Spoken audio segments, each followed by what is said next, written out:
A player you're interested in is running. All right, let's start the show over again. Since I can do that.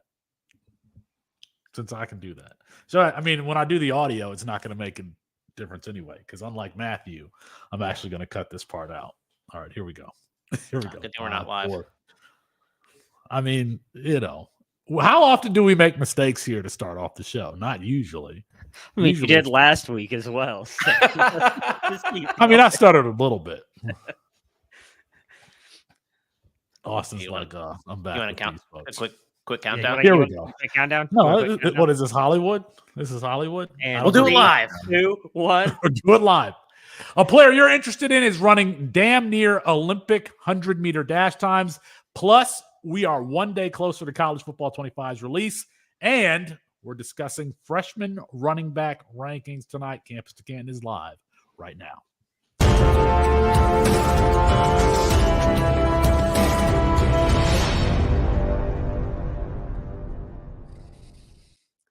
It's Felix Sharpe, Austin Nace, Chris Moxley, and Matthew Bruning for CampusToCanton.com. We have not had a full house like this in a while. I mean, I guess we technically had it last week too, but it feels different having Austin back around. If you want to help support what it is that we're doing here at CampusToCanton.com, where we're trying to popularize and bring to the mainstream the Campus to Canton format that incorporates college and NFL fantasy football, then go ahead and hit the like video, subscribe to the channel. We're trying to get to 4,000 subscribers here before the football season, the college football season starts.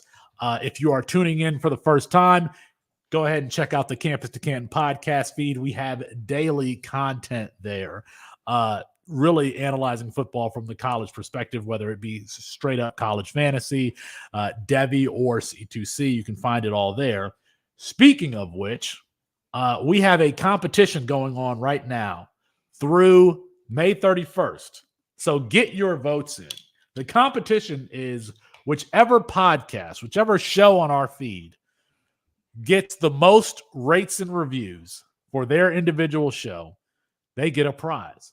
Now, Matthew, I don't know if you've been paying attention internally to the Slack, but I'm pretty sure that U.S. taxpayer dollars have now played a role in this competition, because one Mike Valerie, who is it the Army Reserve or is it the National Guard? He is a military man.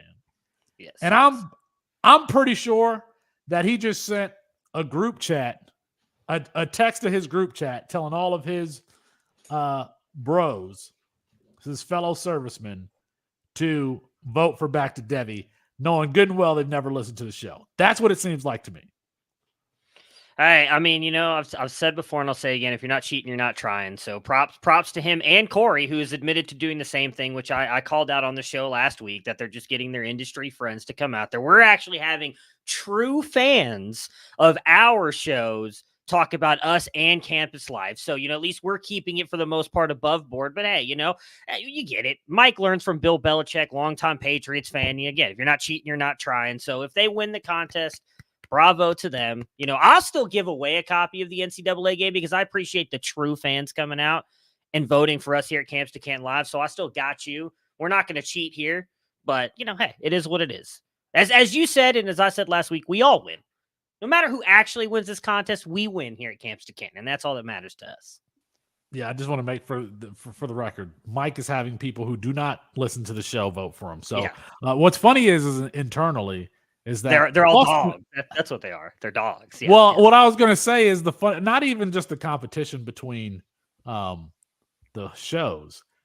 Austin Nace is Mr. HR internally in the Slack, and he's like, there's been a lot of yipping and yapping back and forth about this competition internally, and Austin is getting a little, a little heat under the collar. He's a little heated under the collar. Bit. Yeah, his pocket protector is getting a little sweaty because he does not like the shenanigans and how people are talking to each other here internally as teammates in this competitive environment. Austin, would you like to say anything for yourself? Why can't we all just be friends? Why can't we get along? We all will be friends. We're all winners here. We're all winners here. We're all winners. If it was a court, if this was a court, Austin would be Scalia and I would be RBG. If you get that reference, we would be on opposite ends of the court. Outliving, you're welcome. Right. Oh. What'd you say, Mox? No, I said I wasn't going to get political. Sorry. Let me not give Chris the avenue. That's still a Campus to Canton live review. If we're counting the 4-star for Back to Debbie, we'll take the 1-star for you being political, Chris. Doesn't matter. Still counts. Sorry. The gang was all here. I got a little jumpy. I want to talk a little bit about the game. College Football 25 is set to release in July. And a lot of members of the media and a few YouTubers have gotten the opportunity to play the game at some event down in Florida for EA. And today was the day that they could actually talk about it. And I think it was interesting listening to, I know Andy Staples talked about it, but Elliott talked about it. Some of your favorite, college football media people talked about it. And I continue to maintain that the college football game is going to change the way we talk about the college football game.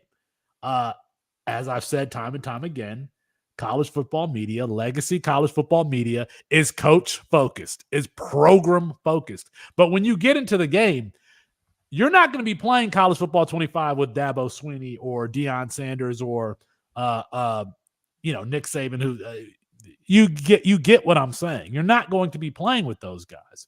You're going to be playing with Donovan Edwards. You're going to be playing with Nick Harbor, who just ran a 10-1-2 100-meter dash time. 10-1-2 100-meter dash time. That's who you're going to be playing with. You're going to be playing with Lenora Sellers. And so, Mox, I don't know what your thoughts are here. We keep saying it. I think that this is going to change the way that media talks about college football to be more player-centric as opposed to coach-centric. Yeah, I actually agree. I think that's the avenue you will see a lot of analysis take on. And I think that along with that, you see people buying more jerseys. I think jersey sales are going to go up when you have a player on the back. I think overall just athlete branding is going to improve a lot. And I think if we had this at the same time that we had the beginning of NIL, athletes would have made a lot more money at the beginning too. Just name recognition. So, yeah. You can listen to a legacy college football media program and they'll go 20 minutes without mentioning a player's name. Even today, and listening to some of the discussions about the game, they don't mention players' names, and that's the biggest addition to the game this year. It's the actual players are in the game. And somehow you can make it through a 20-minute conversation without saying a single player's name. I've never understood that. We are going to talk about players here tonight. We have been going through the freshman rankings as they are at the site right now. Austin, a question that we get often is, why are the rankings different in the freshman guide as opposed to the rankings available on the website? Can you just briefly explain that so we can kind of get that out up front? Yeah, so the guide will more or less match the recruiting rankings if you go specifically to the recruiting rankings on the site. There might be, a player to swapped here or there because we do kind of do some voting on that amongst the group as we put the guide together. But if you just go to our rankings, you can go to, whatever membership level you have, go to just the general rankings, and there is the ability to sort by just freshmen in there. They won't always be in the same order. And that's because our recruiting rankings, like the services who freeze them, I don't know when the services do it. We freeze it March 1st when we release the guide every year. We don't touch those rankings anymore. They don't get updated. They can't be updated. They freeze so that we can go back and reference how we've done in years past. But the rankings in the other, just the general ranking set, those move all the time. I've already moved some of these freshmen around based on news from spring, or, maybe guys that I just was a little too high on, maybe a little too low on. I've moved a few places, and I think others have as well. Also important to note that our recruiting team is not the same as our general ranking team. Matt, Pat, big wide receiver guy, David. I don't even know. I guess Alfred does rank. But those other two guys, they don't rank at all in our normal rank set. So, different rankers and then the fact that we kind of freeze them. So that's why you'll see some differences in there. If you want something that's like completely up to date today within the context of C2C, go check out general rankings. If you just want, talent and situation based rankings, you can go check out those ones, the recruiting rankings. And we're going to get into all of that here today. Matthew, I was not in the rankings room this year, but in looking at our list today, I felt more excited about the back half of this top 10 than I did the front half. What was the tenor in the room this year about the running back class? I would say there's a couple guys that each of us liked maybe a little bit more than the others, but for the most part, I think we all believe that this is kind of a down class, not a group that we necessarily love. Like I said, there's a couple, we'll talk about. I honestly haven't even pulled up the list yet. I'm sure there's a couple guys in here we will talk about. Cam Davis is one that I like a little bit more than some of the others. I know. I'm almost positive it was Austin who was on Cardenas a little bit earlier than others who's going to Vanderbilt. We'll talk about tonight. Like there's some guys that we liked a little bit more than others. But I mean, Austin, you can correct me if I don't really remember there being a lot of discourse or anything in the running back call. It was just kind of like, these are the guys we like. There's maybe an argument here or there, but for overall, I feel like we all were pretty much a general consensus on this running back class this year. At least not compared to the previous years. There were some pretty interesting arguments, I think, with some of the other players. Yeah, I mean, I'm sure we'll touch on it when we get there. I don't think a lot of us have terribly strong takes on the running back class this year, and I think it's because we perceive it as a down group. It doesn't mean that we can't get some backs out of this that ended up being really, really good prospects as they approach the NFL, but you kind of take the snapshot in time, like today, how many of these guys have, the size, the speed, the situation to kind of project, and there really just aren't that many this year. So I think, the lack of really interesting names kind of kept the arguments at a minimum this year as we went through it. Well, we had two running backs in last year's class that we were really high on in both Cedric Baxter and Justice Haynes right there at the top. This year, our number one running back is Penn State's Quentin Martin, who is designated as an athlete. He's going to be playing running back at Penn State. He actually played in the spring game, scored a touchdown, 6'1", 194 pounds. Does not have a 24/7 comp. The Campus to Canton athletic comp for him is Derek Cobbs. There's really nobody of note. His best attribute is probably his pass catching. Had over 1,400 career high school receiving yards.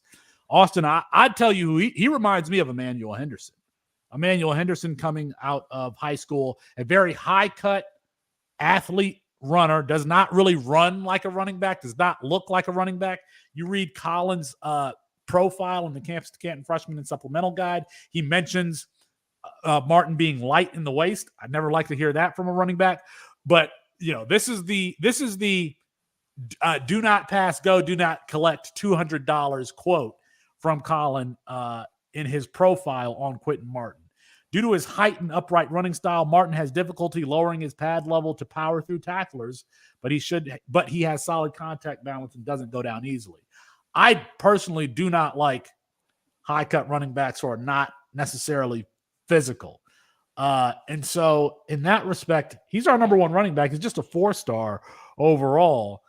I have concerns about his projection to the NFL. I would have concerns about taking him really highly in freshman drafts, Austin. I disagree a little bit with Colin's full assessment there. I think he has the frame to get to somewhere between 205, 210, which would be more than adequate for me.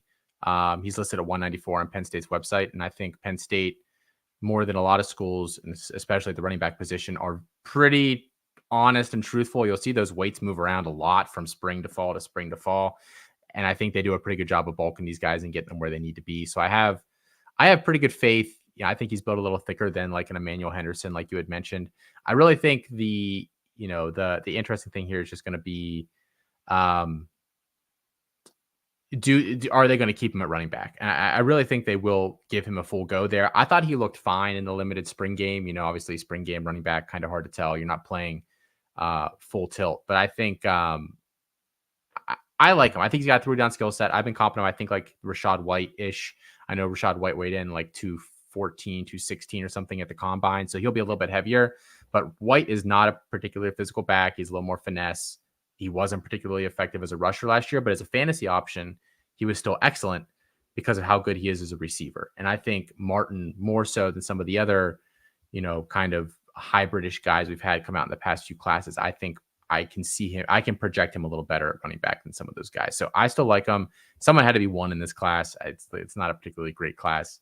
So, I'll take the guy that is a plus receiver. I know that like spreadsheet guys and people who are looking for more objective metrics would hate, for the old school football take to say, hey, look at his butt, look at his legs, he's light in the ass, but he looks light in the ass to me, Matthew. What was your take on him? Yeah, I'm closer to Austin than I was Colin. I actually kind of like Martin. The other thing for me, we've seen just Penn State thrive with these running backs that come in and are raw at the running back position, and we have to give them credit for that. And then you add in what they've been able to do from a strength and conditioning part with their staffs over the past couple of years, and the players that they put into the combine. Austin mentioned he thinks that Martin can get up to that 205, 210 area. I agree with him again because of what Penn State's been able to do. And realistically, looking at that room, I don't know that they recruit over him. I mean, what's the highest? Has probably been Singleton. I don't remember what Barkley was rated as a prospect coming out of high school. Saquon was a 3-star. Okay, so I mean, 3-star coming up. I don't know that they necessarily recruit over Martin. It's likely going to be his room. I mean, they've got nobody there, and I think there's a realistic shot that both Singleton and Allen head to the NFL this year. I mean, it's Corey Smith and Cam Wallace. Like, I think Martin has a realistic shot of being the guy as well. And as Austin mentioned, the receiving upside, like we saw what they were able to do with a guy like Saquon Barkley. Again, I'm not trying to say he's going to be Saquon Barkley, but I just trust in this offense, what they possibly can do, the coaching staff, the weight and conditioning staff. Like, I think Martin has the tools to be a very good running back. I don't think he's going to be Barkley, or I don't even know if I would say he's going to be maybe even Miles Sanders, but I think he does have a chance to be up there. And he was my number one rated running back as well. I thought that he was fine as a running back in high school for what I expected with him being raw and everything. And I do think they'll be able to line him up at times and use him as a receiver as well, which again is what we want in fantasy. We should mention the opportunity there. Katron Allen, Nick Singleton, we can probably project them to make the jump to the NFL after this season, even though they do have another year of eligibility. I do want to say one thing. I comped into Emmanuel Henderson, who I think was the number 2 back in the class behind Nick Singleton. We had him, in our tier 3? We had him in our tier 3, I think, in the first or second freshman and supplemental guide that we released. Immediately got the DM saying, how can you have Emmanuel Henderson ranked that low? We're like, he ain't a running back. Lo and behold, not a running back at Alabama. All right. Let's move on here to our number 2 running back, or at least according to our rankings now. David Eziomume at Clemson, 6 foot, 210 pounds. No 24/7 comp for him. He is the RB 36 for 24/7. This is a 3-star prospect. Okay, so this is our number 2 running back, 3-star prospect. The Campus Canton Athletic Comp is Logan Diggs. He is a natural pass catcher out of the backfield. He has some 100-meter dash times in the 10.8, 10.9 range. Shared a backfield with Benjamin Hall in high school. Benjamin Hall, who's now at Michigan. I think in Austin, Matt, I'll come to you first on this one. I think whatever you thought of Phil Maffa, or whatever your expectations were for Phil Maffa coming out of high school, I think you can have similar expectations for David Eziomume. I don't know that they should be any higher or any lower. I mean, I'll actually let this is another guy. I probably should have gone with him. This is a guy that I know Austin has been on for a while, so I'll let Austin take it. But I mean, I don't think that that's unfair to say what you expected out of Phil Maffa. It's likely his backfield. Same thing we are just saying about Martin. Like, he's coming in and going to be handed the rock in this offense, which is a big deal. I think you put on the notes here, and I noticed that as well, that Dabo had mentioned kind of some of his running in the spring game and everything. I thought he was a little bit raw coming out of high school, but I mean, I know I did not watch him as closely as I know Austin and a couple of the other guys. I think Matt Powell is also a big fan of his as well. I mean, when they sat there and gave him his roses. I trust them on what they were saying about him. So, I mean, Austin, your thoughts on him? I know, like I said, you've been a big fan of his for a while now. Yeah, I think the floor is Maffa, but I think he's a little bit more explosive. I don't think Maffa is a particularly good athlete. His athletic rating, Maffa's in our system, is buoyed a lot by his power rating. Ezi Amume was the leading rusher in Georgia before he went down last year after 4 or 5 games. He basically benched Benjamin Hall, who was a pretty highly thought of running back before Ezi Amume basically banished him to the sideline. I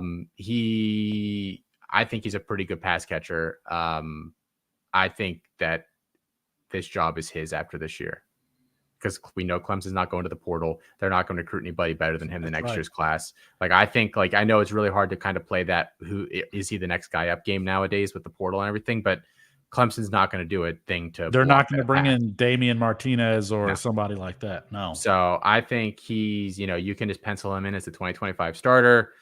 I think he'll be, his freshman year, or his first year starting, he'll go for over 1,000 yards combined rushing receiving. I feel very, very confident in that. He's a very good player. And I think potential day 2 draft pick when he gets to the NFL. So is that? No, I haven't watched this player, but Gideon Davidson's the composite RB3 in 2025 to Clemson. I don't know anything about him. Is he like that solid of a player, considering we don't like this RB class? I just wonder, like, they might recruit over him because, like, they have a highly ranked guy probably coming in, or at least he's crystal ball there for now. Well, I mean, Shipley and Maffa split time. I mean, I don't know that's necessarily out of the question that they could split time. I think with Ezi Amume, he's 6'2", 10. I think ultimately he fills out that frame, gets to 220, is kind of a solid all-around back who could catch 30 balls, but of the screen and check down variety. He's not going to be running wheel routes like Aaron Jones or Jahmyr Gibbs. He's going to be, between 0 and 5 yards from the line of scrimmage. That's what I'm thinking of as his, ultimate ceiling. So. All right, that takes us to James Peoples, number 3, going to Ohio State, another guy who played in the spring game, 5'10", 205, no 24/7 comp. His campus to Canton athletic comp, the most notable, is Travion Williams. If you remember Travion Williams, 50. You know what I remember from Travion Williams is him talking to Marcus Allen saying that he wanted to be the best back in league history. Well, he's got to get started. Playing for the Cincinnati Bengals there. 56th percentile athlete, more speed than power, but he can outrun defenders. I'll tell you what, this is the guy that I would like to have gone to Penn State, because I do see an NFL body in him. I see the thickness in the lower half. He's willing to play physically, but he just isn't the elite tier athlete. And it seems like Penn State is the one that's able to take you from, a 4-star athletically to a 5-star athletically. So for me, I like what I saw from James Peoples. I just wish he went to a program that was renowned for improving your physicality and your athletic testing, but I like him as a player. Is Ohio State really that bad at improving your physicality and athletic testing, though? Well, I don't know. The few running backs they've had there in the past that aren't named Mayan Williams are kind of like, they don't show that power that you're looking for to really put your head down. I'm not naming names. I'm just saying it seems to be a trend if you're not Mayan Williams. Mox is taking digs. Here. Mayan Williams, the undrafted free agent, right? Has he even landed on a team yet? He played so hard that he hurt himself medically. What do you want me to do? A guy just runs too hard. He tries. Matt, do you have any takes on your Ohio State boy here? I like Peoples. I think that he's going to be a perfect running back for this system. Obviously, what I think will be interesting, you mentioned what they've done, at least in the past. I think a lot of that's probably more your thoughts on Travion Henderson than necessarily physical running backs. They're improving the offensive line, Ryan Day has said, and then bringing Chip Kelly in is that they want to be more of a ground and pound type of team. They don't want to be this passing offense. We'll see if that actually happens. And again, a big thing I think that has helped, or I think at least for me when I was grading these guys, because we do have a depth chart part in our grades and everything. likely James Peoples is going to be the guy for Ohio State next year. With Dallin Hayden transferring out, I think I would be very surprised if Travion and Judkins both. Travion for sure is gone. I would be surprised if Judkins comes back, which means, again, I don't even, what is it, People? I think it's just Peoples. I don't even know that they have anybody else on the rest because Hayden transferred out. I can't remember what his name is. Went to Jordan Lyles, ended up flipping and going to Miami because they were trying to get the two Evan back Pryor is gone. Evan Pryor went to Cincinnati. As far as I know, they have not landed anybody yet in the 2025 class either. So, it's going to be wheels up for James Peoples. Not quite the receiving back that definitely not the kind of back that Travion Henderson is, and I don't think even has the receiving game that Judkins does, but I don't know that matters if they want to use him as just more of a pure running back. Again, I think this offensive line is going to continue to be good. Will open holes for him. If they lean on him, I think he's got a chance to end up being a day 2 pick, because I agree with you, Felix. He's got the NFL body, and if he's a good player at Ohio State, his draft capital is just going to continue to rise. There's nothing about him athletically that stands out to me, but I don't know if high effort would be I feel like is a good descriptor for James Peoples. And those are the type of players that who do end up improving their athleticism if they're, in the gym and taking it seriously. So maybe James Peoples can at Ohio State going into 2025. That brings us to our number 4 running back here at Oklahoma, Taylor Tatum, who is 24/7's number 1 overall running back. His 24/7 comp is Isaiah Pacheco. His Campus to Canton athletic comp is actually Thurman Thomas, old Oklahoma State running back Thurman Thomas, who preceded Barry Sanders there. Plus skills as a receiver.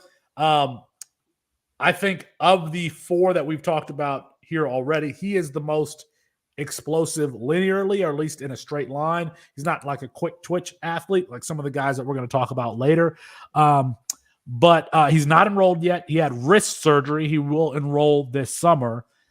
The number 1 running back in the class. He's going to be there behind Gavin Sawchuk and Javonte Barnes. Austin, I think that, I don't know, maybe you are also expecting or hoping for opportunity here also for Taylor Tatum after Gavin Sawchuk and Javonte Barnes depart OU. Yeah, I think he's closer to Sawchuk on the spectrum of what he can do than Barnes. So, and it seems like they want to try to do some platooning there. So that would seem to be the role for him. So probably not. I'm not going into 2024 expecting anything out of Taylor Tatum. My eyes are squarely to 2025. I will say I don't think that beyond. I don't think that Javonte Barnes is a good enough player that he's going to keep somebody off the field if they just look really, really good when they're there. Is he even healthy currently? I don't know. So he might get into some games this year, Tatum. I know also the offensive Sam Franklin too from UT Martin. Oh, from UT Martin. Okay. I think he's a pretty good player, and I don't like that Tatum has the injury going to fall camp.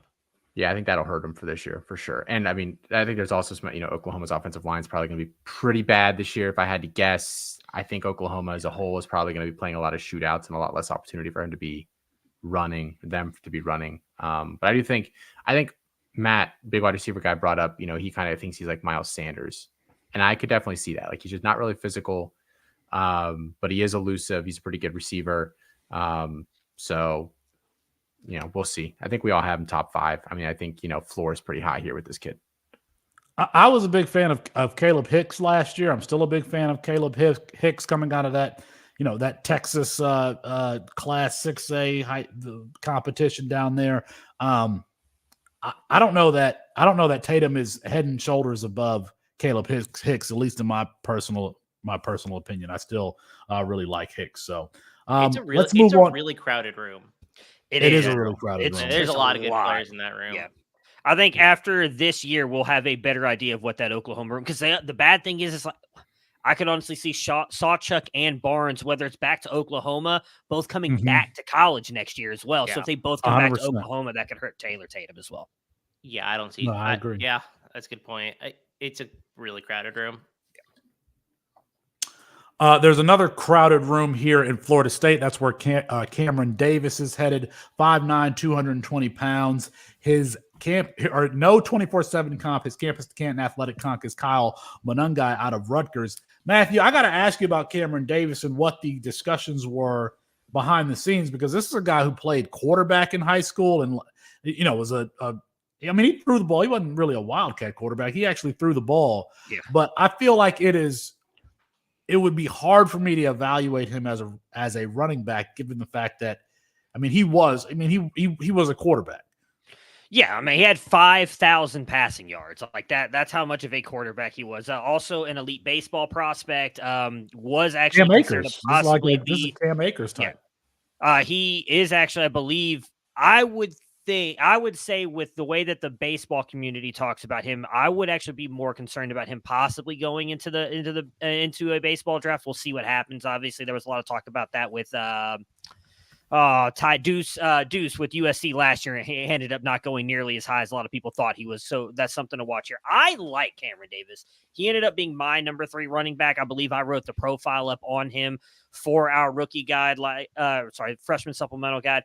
I think that he has a chance to be a top end running back in this offensive scheme. And that's what I really like about it. I consistently sees holes, burst through them to the second level. I thought he demonstrated ability as a quarterback and a rusher to kind of see those holes. I thought he did a really good job of stringing together moves to make defenders miss as well, which I like to see. Not like an excellent pass catcher at all. Definitely lacks that long speed to kind of make the big home run plays, but I like this offense with, Chris, I was, like I said last week, it's Alex Atkins is the offensive coordinator for Florida State, correct? Yeah, he came over from Charlotte. Yeah. So he's run a very good scheme for the quarterbacks and running backs over the past couple of years. Obviously, Mike Norvell has had a very good scheme for running backs as well, going all the way back to his time at Memphis. That was a reason why I really like Cameron Davis coming here, even as raw as he is. Felix, you mentioned that this room is loaded.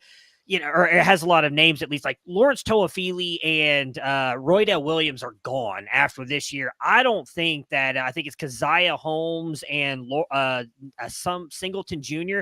I don't see those guys as any threats to Cameron Davis. Like, I think there's a realistic shot he takes over this team next year as the lead running back. And I wouldn't be surprised if we don't see him some this year, because I don't think Roydell and Lawrence Toafili are anything special or anything to write home about. I don't think he's going to be the starter. Don't get me wrong, but I do think we see some of him. I think he's got a high ceiling. You are really hoping and praying that he hits that, because he is very raw coming in, like I said, playing a lot of quarterback and not necessarily a lot of running back.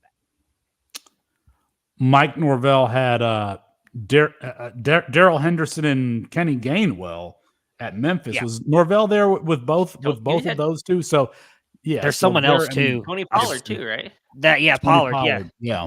So very productive running backs there that Mike Norvell has been known for producing. So whoever gets that, in Trey Henderson or Trey Benson this year to go in. So one of the better running back coaches, running back systems in the country. I think part of the problem with this class of players is I was looking more so at the program and situation than I have been the talent. Like, I feel like that had been the deciding factor for some of these guys as opposed to the talent. And I kind of always want to rely on the talent.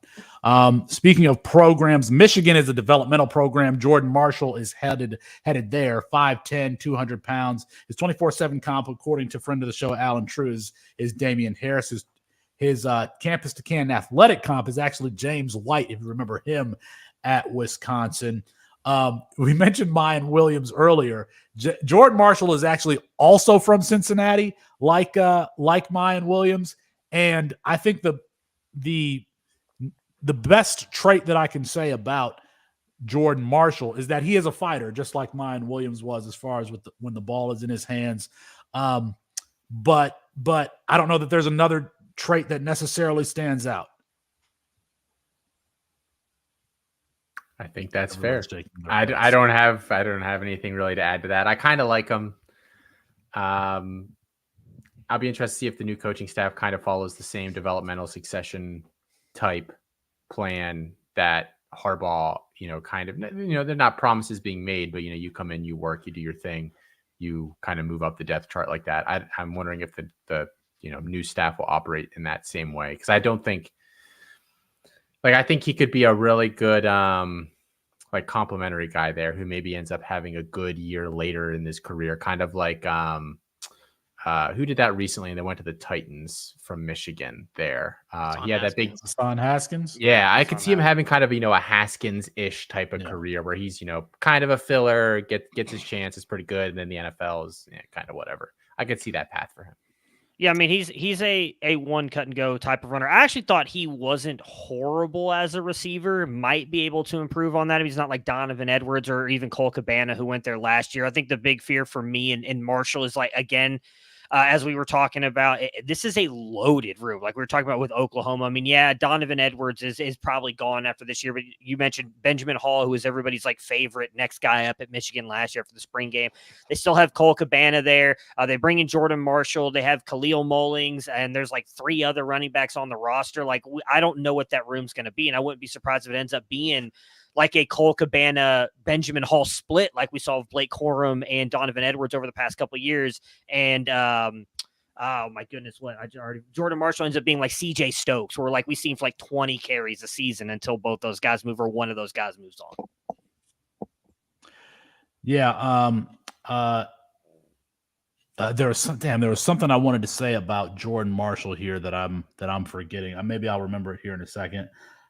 Just some negative things about him that I did have written down is that I think he's got some heavy feet at times, so not ideal there. And I did think, and I don't always necessarily worry about this, but I thought he was carrying some bad weight coming out of high school.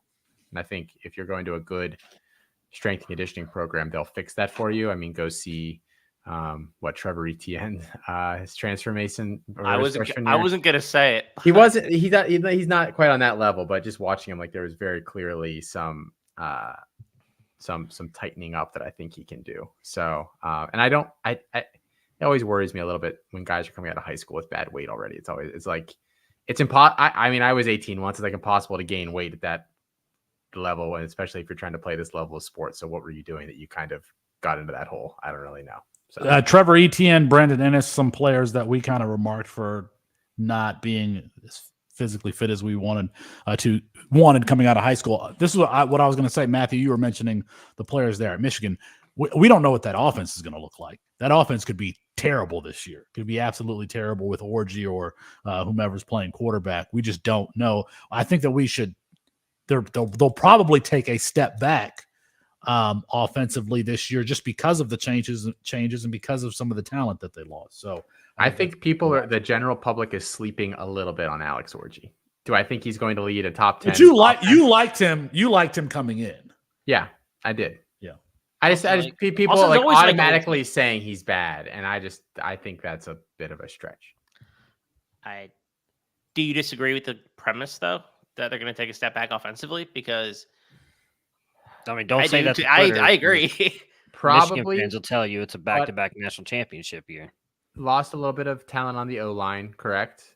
Yeah. They lose Corum, they lose Roman Wilson, they lose JJ McCarthy. Like, I think just replacing your best rusher, quarterback, and receiver is tough. And I think the Big Ten is not getting any easier either. So, yeah, sure, I think they take a little bit of a step back.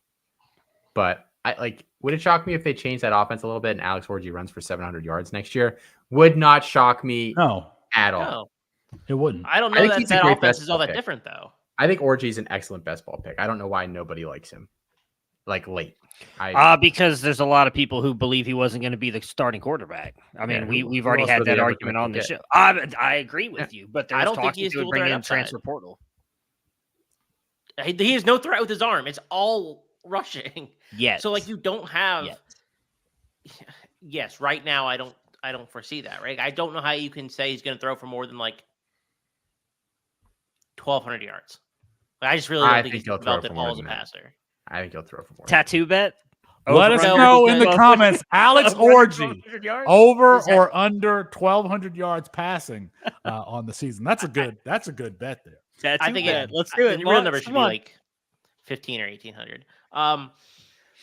No, because there's a lot of ways that can go poorly. Well, never mind. No, don't, because I would have gotten 2 over Michael Penix and Bo Nix. So I avoided that one. I'm on a good streak. I'm not taking any risks right now. All right. Although Donovan Smith, first rounder. That might get me Donovan thinking. Smith, first rounder. Let's go to our number 7 running back here. This is actually where I started to be like, okay, these are some guys that I'm excited about. Caden Durham, LSU, 5'9", 195, does not have a 24/7 comp, but his campus to Canton athletic comp is one LaMichael James, if you remember him for the Oregon Ducks for Chip Kelly there. He has 100-meter dash times under 10.3. Now, that was allegedly wind dated, but he also has a 10.5 time. So this is somebody who's moving. Explosive player who's going to make some highlight reel plays, maybe at LSU. The thing that scares me a little bit is his size, but 5'9", 200 is like perfect. I'm reluctant to say this, but I saw a little bit of Javid Best in his game. Potentially Javid Best. Like Javid Best was a smaller running back who was thick, and so he could operate as a bell cow, and he was super explosive at Cal, ended up being a first-round draft pick for the Detroit Lions. I saw potentially Javid Best in his game, but the floor is I can't get on the field, even though I'm this explosive. I can't get on the field. Somebody like AJ Green coming out of the Oklahoma area, playing for Mike Gundy there at first. I don't even know where AJ Green. No, I'm sorry. Played for Arkansas. Now he's with Gundy at Oklahoma State. So that's kind of what I see. Matthew, any takes on Yeah, I mean, intriguing player. One of those guys that I think, we're talking about the college football game earlier. Could be one of those guys in a year or so that will be really fun to play with his speed. I think arguably the fastest player in this class, true ankle breaker as well. Every saying you want to throw out their home run threat every time he touches the ball. I would not be surprised if he doesn't start off the year as like a special teams player for LSU. We could possibly see him making plays there. Obviously, they have was it Caleb Jackson there right now, who we expect to have a pretty good year. I believe Trey Holly's coming back. I don't really know, but if he doesn't, I would not be surprised if we don't see some of Durham this year. I mean, it's really just Caleb Jackson. There's nobody else in that room. I don't know what's going to happen with Trey Holly and the stuff off the field. But if they do find a way to kind of work him into this offense, he could be a very fun player. But yeah, I think size has got to be the biggest concern you have for him. There we go. Caden Durham, LSU. I have him highlighted. Look, some of these players that we've talked about today, I will not have rostered. I will have Caden Durham rostered in some places. I will also have Johan Cardenas at Vanderbilt rostered. 6'2", 215. I mean, he has NFL body right now. His 24 does not have a 24/7 comp.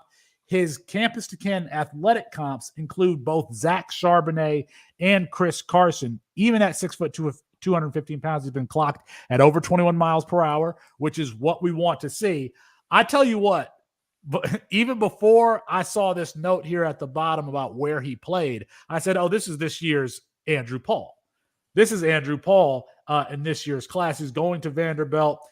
But the interesting thing between both Paul and Cardenas is they both played in the TAPS division in Texas, the Texas Association of Private and Parochial Schools. So the question will be, can he translate from that division, that lower division? By the way, the same division that like Shedeur Sanders came from, but it's a lower division of Texas high school football. That was going to be my question. How good is that division? He was in Division 3 of the TAPS League. It's not good. It's not okay, good. so it's bad competition.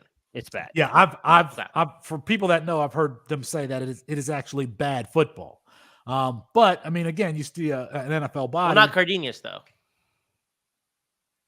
Cardenas not bad.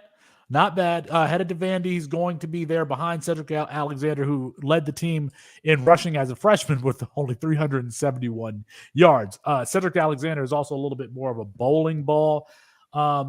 But Austin, I can see Johan Cardenas taking an Isaiah Pacheco or Kyle Monungai path to the NFL where, hey, this is a good player that's just on an overmatched team every week.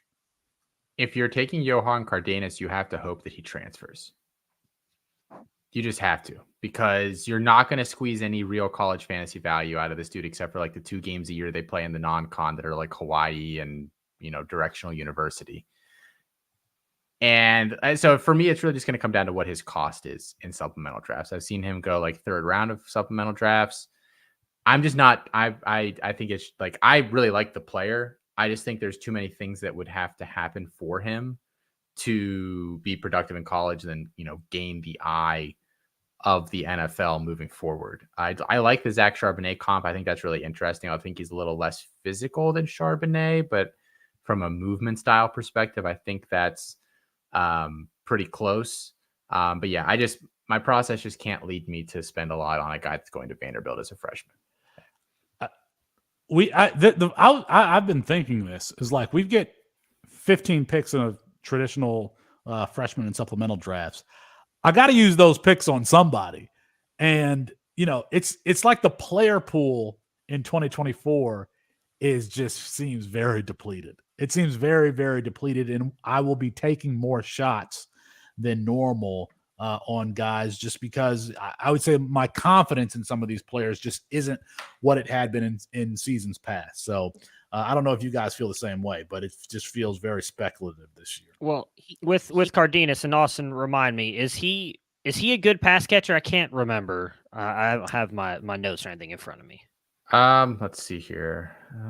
Capable receiver, but he's not done much beyond like check down type stuff. Gotcha. But again, it's just sometimes at some of these, bad high schools, they're not used to having a guy like this. They don't have a playbook that would be able to utilize. Like some places they just won't. They just can't.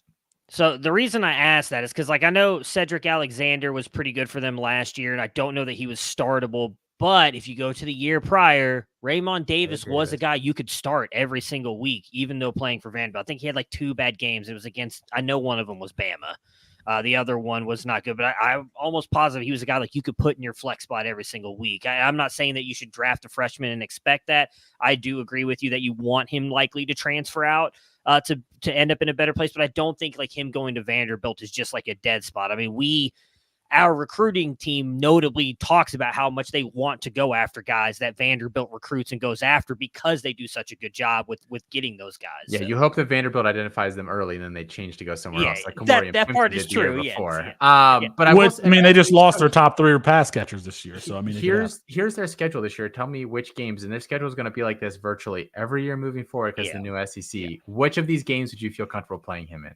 Okay. Virginia Tech. Yes. Alcorn State. Yes. Fine. Yeah. Georgia State. Yes. Then you get Missouri, Bama, Kentucky. Oh, no. Kentucky. I'll take Kentucky. I would not play him against Kentucky. I'll play him against Kentucky. Ball State. Yes. Okay. Must be senior night. Then Texas, Auburn, South Carolina, LSU, Tennessee. I would not play him against any of those. 5 games. I'm more closer to like 3. I'm closer to 3 than 5. Yeah. It's just tough. And I like Cedric Alexander too. And I don't really have a strong opinion on Cardenas, although he's our RB8 and he is the RB51 on 24/7. So we are going out of our way for Cardenas, he also tore his ACL in 2022. Yeah. Yes. So he may just be a player who kind of slipped for a bunch of reasons. I think, and Austin can correct me if I'm wrong, I feel like this year we were more different than the services on a lot of the running backs this year. I think the to some of the other services ones. were just legit bad at running back this year. Like not even in the ballpark. I don't know what they were looking at for some of these guys. Yeah. And we've traditionally done a pretty good job identifying some of the sleeper running backs. Like I think of any position, like as a collective group here at C2C, that's kind of the group we've done pretty well on. So I think that's notable. I mean, there's no better example of that than Matthew being on Quinshawn Judkins earlier. And if you were a listener of this program or of any of our content, you got Quinshawn Judkins at a value in your freshman drafts. I think overall, other running backs that we've been higher on than the services over the past couple years, Ollie, Genty, Andrew Paul, Damian Martinez. I know there's Genty's a good one too. Genty might be the best running back in the country. He might lead the country in rushing this year. Yeah. Oh, we like Devin Neal early too. Yeah, we like Devin Neal quite a bit more. 24/7 liked Devin Neal more than the other services, but we were high. By the way, we interviewed both Martinez and Genty, so you can find that on the podcast. Friends of the program. Friends of the program. Let's go on here to actually. That reminds me of something. I have to return a phone call. Let's move on here to Kewan Lacey, one-time Nebraska commit, I believe, who flipped over to Missouri. Listen, when I said there was more intrigue here at the bottom of this list than the top, I mean with Cardenas, with Lacey, 5'11", 195 pounds, no 24/7 comp, no campus to Canton athletic comp of note, has been clocked over 21.5 miles per hour. This is the quick twitch athlete that when you see them cut on the turf, those rubber pellets fly up in the air. Explosive player. I believe David, Solving Football, is the one who wrote up his comp and then just noted all of the great history that Eli Drinkowitz has had with running backs. There's a balance here, though, because apparently Lacey was not totally efficient as a runner in high school. But again, in this player pool, I think you take a shot with a player who's athletic and as explosive as Kewan Lacey, and who, Cody Schrader if you picked him up last year, you might have won your league because of how productive he was at the college level. Yeah, I love Kewan Lacey. I did a video on him when he committed to Missouri. I wrote him up for the Devi Guide. You mentioned explosive. I think he's exciting to watch. You like those Cameron Cook, these small, fast guys. Hey, Cameron Cook's about to apparently cook at TCU this year, and I'm going to get to wave that in a lot of people's faces as well. But look, what I love about him is he transitions quickly from that receiver to running back as well. Does a really good job of making players miss. Very good lateral speed. Now, I will admit, I think that he lacks vision. There's a lot of times you'll see him just running into the back of his offensive lineman. He tries to get upfield quicker than he probably should. I think he lacks some patience. And I do think at times he lacks a little bit of that change of direction. But you mentioned the Eli Drinkowitz system and what they've done for running backs. I think he is the best running back on that roster right now. And I said that in the video. I know that they brought in the two transfers in Marcus Carroll, and I think it was Nate Noel. I don't think either of those guys are overly talented. And, I'll give Colin a little bit of a shout out here. And the one time he did a solo show and he went and did the actual research and showed these G5 running backs that transfer up, and everybody thinks that they do well coming up at that time, the P5, now the Power 4. And he showed that there was one guy who's been productive. And I don't think that Marcus Carroll and Nate Noel are going to fall into the category of that one player. And I, for the life of me, can't remember who it was. And I think Oregon State wasn't a G5 school, so never mind. I was going to say I think Damian Martinez will be able to do that this year. So I think that Kewan Lacey could be a guy who at some point takes over this backfield. I do think that we will see him because I just think he's a more explosive, more fun running back than Marcus Carroll and Nate Noel. He is a guy that I had him in my top 5. I'm very high on Lacey. I think he's a very good running back. He's a guy that I will try and leave every draft with. Of the running backs that we've talked about today, the players that I would put in the explosive category, Caden Durham, Kewan Lacey, and then our last running back here today, Nathaniel Frazier, headed to Georgia, 5'10", 206, no 24/7 comp. Mox, is this right that you got a Dalvin Cook comp for him? I see that in the notes, but I didn't see that on the website. We may have added more data or something since then. That was just from what we had at the time. Well, another one of his comps is Nathan Carter at Michigan State, the one-time UConn transfer to Michigan State. I'm a big fan of Nathan Carter. So when I saw that, it got me a little bit excited. He has a 10.58 100-meter dash time. This is the explosive jitterbug, can do everything. I don't know that he's going to get 20 carries out of the backfield at any point, either in college or the NFL, but probably a player who's going to get between 8 and 10 carries, but you also want him to catch the ball between 5 and 7 times. In today's NFL, I really like that skill set. I'm going to have a lot of Nathan Carter on my rosters. Austin Frazier, Nathan Carter at Michigan State, Nathaniel Frazier at Georgia. I'm going to have a lot of Nathaniel Frazier on my rosters. Austin, any thoughts on Frazier?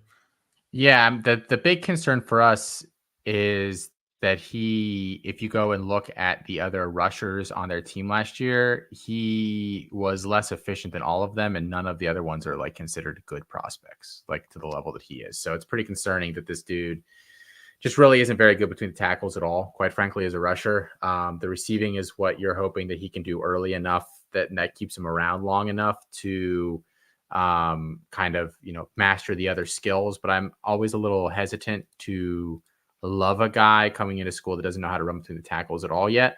But I do think I think I like the explosiveness. I think, he gained some weight between junior and senior year, which you really, really like to see. He got up over that 200-pound mark. I think the other thing that even though he wasn't super efficient between the tackles, I do think that he runs with like good tempo and feel. I think those are kind of underrated skill sets, kind of draw that linebacker, that lineman, that safety in, and then you kind of hit the gas real quick. I think it's an underrated skill, and he does it pretty well. So we'll see. Georgia, it's just like so many backs there. It's just always tough to kind of predict who's going to break out. I think, I could see him he's not the same kind of player, but could he have like Dejon Edwards' career? Yeah. I was going to say, could he have James Cook's career at Georgia? Could, yeah. Yeah. He's a little bigger than Cook. Yeah. Yeah. He's a really, really scary. So we don't have him high. We have him at 10, but I mean, he's the 1 or 2 in a lot of places. And like, that's a lot of projection onto the position, which he didn't play running back through halfway of his junior year. So he's been in the position for 18 games or whatever it is. Played at Mater Dei. So it's not like this is a player who has been exposed to like good-ish players. I don't know. Mater Dei is like one of the best high schools in the nation. Exactly. Yeah, he played good competition. Yeah, he played good. So he has that experience, and he's I don't know. I thought David made a compelling case in the freshman guide that like he's one of the worst production profiles you'll see out of a successful running back. I mean, there are reasons I kind of get it, but like 6.4 yards per carry in high school isn't really going to cut it. Yeah, I mean, I think a lot of it, I know Austin said this about Cardenas. I would say this about Frazier. I think it's going to depend on his cost in freshman supplemental drafts on where I'll take him, because I do think there is upside there with his speed, pass catching ability. And I think David mentioned it in his write-up. Nick Saban comped him to Jahmyr Gibbs. Nick Saban thought very highly of Frazier when they were trying to recruit him as well. I think that he's got the upside and could be an intriguing player again. And I know Austin mentioned it. Obviously, the depth chart doesn't look great when you're sitting there with, Etienne's probably gone after this year, but Roderick Robinson, Branson Robinson, probably still there. Both, I think, are depending on how Branson bounces back from that injury, I don't think it's unfair to say are better running backs than him currently. So we'll see when he actually sees the field, but I think he's got a lot of upside. He is a guy that I did boost up my rankings at the end, because I do think just the nature of this running back class makes him intriguing because there just aren't a lot of like other, good options. A lot of the guys in this class were really, really inefficient in high school. And so, you can just basically cross those guys off your list now. And that includes guys that I kind of liked on the first watch that the highlights are kind of deceiving on when you just get your first eyes on them. Guys like Harry Stewart, Jason Patterson, Kedron Young, guys who just like really weren't efficient at all in high school. So they're guys that I probably won't really draft, at least, not at like an expensive level. I want to take a quick detour here to Roderick Robinson. I actually just talking about this Georgia backfield. So Branson Robinson, we figure is kind of out, more or less out of the picture given the injury, which I believe was an Achilles. Roderick Robinson, the freshman last year, you're saying, was it not an Achilles injury? No, it was PCL or what's patella tendon ruptured. Okay. Yeah. So, but still, I think that we're not considering him in the picture, at least for 2024. Roderick Robinson, I believe we had in the freshman guide last year as going over 22 miles per hour. But when I saw him play last year at Georgia, he did not look like some physical freak, at least to me. And I'm wondering if any of you have the opinion or that like that's a guy who could lose, because Roderick Robinson has to be 240 pounds or something like that. That's a guy that can afford to lose 15 and still have an NFL body. Did anybody have a strong opinion Maybe not. Maybe it was just me. I mean, he was hurt. I thought I last just saw year, him like so- trucking through dude. No, he played. Roderick Robinson played. Yeah, but he was still dealing with injury most of the year. So He averaged almost 9 yards per carry. I thought he looked fine. Okay. Could just be me. All right. But Okay. and he could stand to lose a few pounds. I don't think in the modern game any player needs to play Needs to running be that back at heavy, 240. Don't tell All that right. to Felix, man. Yeah, I that's mean, I the like first time I've Dancing ever heard Bear. Felix. I've No, ever no, heard no. Felix I like- advocate for that's players what I was losing looking for. weight. Yeah, That's he's what I was he's like- too big. Yeah. I want to see. Let me see what he looks like, and I just wasn't. Yeah, I don't. Okay. Mox. So we have freshman and supplemental draft guide, supplemental drafts going on right now. Supplemental means that you can take any of the players that were not rostered in the previous season. So you can take some upperclassmen or some guys that you expect might break out here in 2024. You can draft them also. Mox, who are some guys, either some G5 guys or some lower Power 5 guys that might be breaking out here in 2024 that we may need to have rostered or at least consider? I think some of these are players who may have already broken out and you didn't realize it, or they're not owned in your league. I think that's the approach to take to some of these. So first guy I think about is Dean Connors, who is the running back at Rice.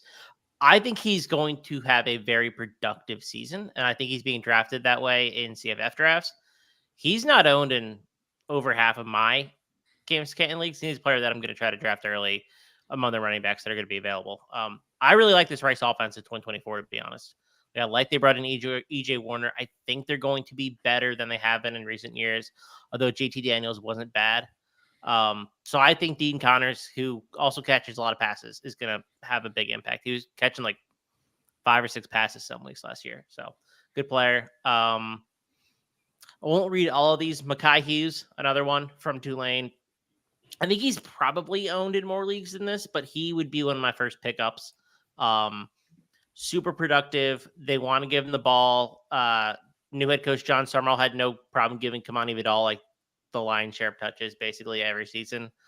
I think Terrion Stewart's probably owned, Bowling Green running back. But Teron Keith left, and if Stewart can remain healthy, and it was confirmed that he was out for kind of like mental health purposes, not quite injury 2 years ago.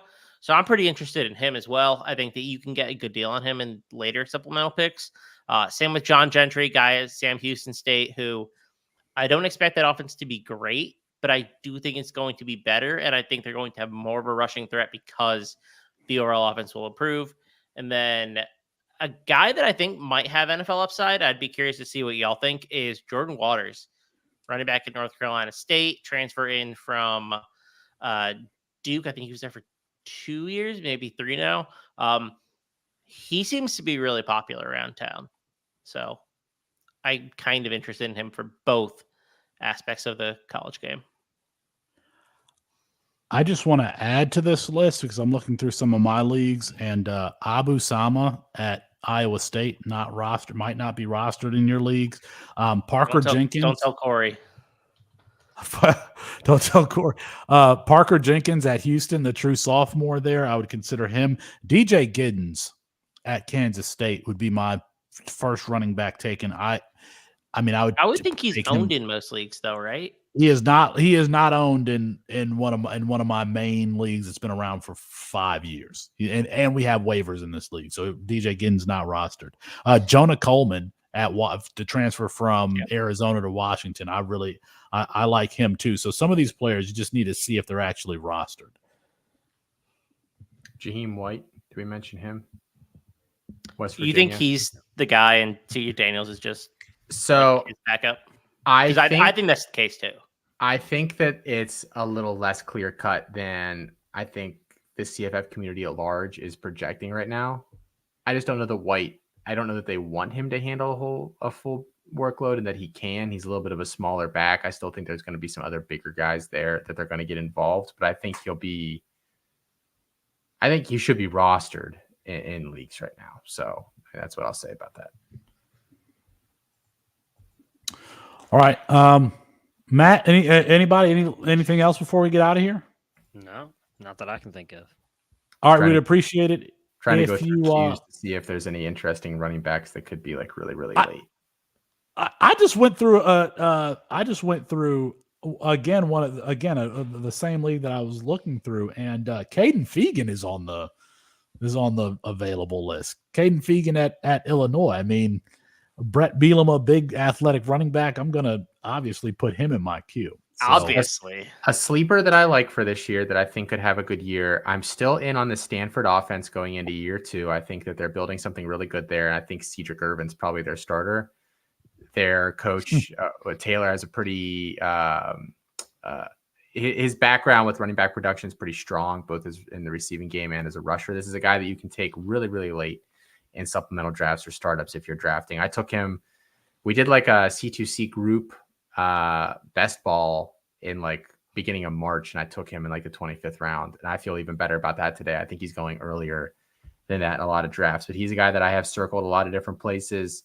And then as terms of like stashes for, maybe the next year or somebody were to get hurt for some of these freshman guys, Jaden Baugh, who's at Florida as a true freshman, they had good things to say about him in the spring. Yassine Willis at Syracuse, I think, is probably the next guy up there. Jason Patterson made some news this spring as well at Kentucky. Then if John Brace Dubar or Sire Gaines are available from Boise, I think both of those guys are pretty good stashes late as well. So, I think Dubar is a really good call because that is probably the most valuable handcuff in all of C2C/CFF. And like, it's not really a handcuff game, but it's pretty clearly Dubar, and that offense is just so ridiculously good on the ground. This is how old I am. I have a card signed by Cedric Irvin's father. And when I say signed, it's not like it came in the pack. Like I went to Lions training camp and he signed the card. And the signature is upside down, I believe. Cedric Irvin, a one-time Michigan State running back. I think it was there when TJ Duckett was there, or right before TJ Duckett. And then I was drafted by the Detroit Lions. So, all right. That is going to be our show for tonight. Apologies to Kirk. Curve Street ran out of time. We'll get him rescheduled soon. For Matt Bruning, Austin Nace, and Chris Moxley, I'm Felix Sharpe. Good night and good luck.